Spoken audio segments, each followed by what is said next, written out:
Здраво на сите! Ова се мои рецепти и денес ќе правиме ќофтиња од модар патлиџан. Овој италијански рецепт има многу класични италијански вкусови: босилек, пармезан, модри патлиџани. Нашите ќофтиња од модар патлиџан не содржат месо, но се толку месести што лесно ќе ги измамат дури вашите пријатели кои јадат само јадење со месо. Да започнеме со состојките. Ќе ви треба еден голем или два мали модри патлиџани, 50 грама пармезан или пекорино, едно јајце, една рака листови од босилек, 25 грама бајат леб, 100 грама презла, 100 мл доматно пире, 150 грама пене паста, растително масло за пржење, сол и бибер и маслиново масло. Време е за сечкање. Исечете го модриот патлиџан на коцки. Од модриот патлиџан ќе направиме основата на ќофтињата и за тоа ни се потребни парчиња со средна големина, не преголеми и не премали. И лебот ќе го исечкаме на парчиња со слична големина. На крај ситно ги сечкаме и листовите босилек. Потоа загрејте малку растително или сончогледово масло во тавана температура доволно висока за пржење. Ставете ги коцките модар патлиџан во маслото и внимавајте да не се изгорите. Пржете ги неколку минути се додека повеќето од парчињата зеленчук не заруменат по рабовите.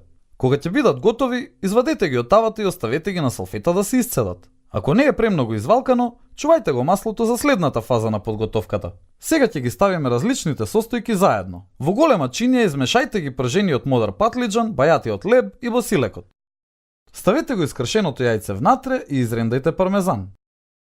Време е за мешање. Стигнавме и до неуредниот дел. Можете да мешате со лажица, но дали е тоа забавно? Извалкајте ги рацете, со раце измешајте ги состојките. Модриот патлиџан треба да биде доволно изгладен за да можете да работите со него. Мешајте неколку минути додека состојките убаво се измешаат. Сега ќе ги валкаме ќофтињата од модар патлиџан. Обликувајте ги ќофтињата со раце и ставете ги на даска.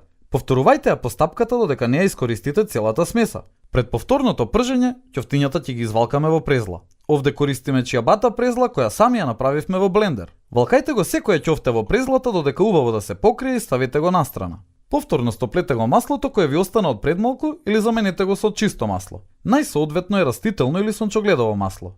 По 30 до 40 секунди превртете ги за да се испржи и горниот дел.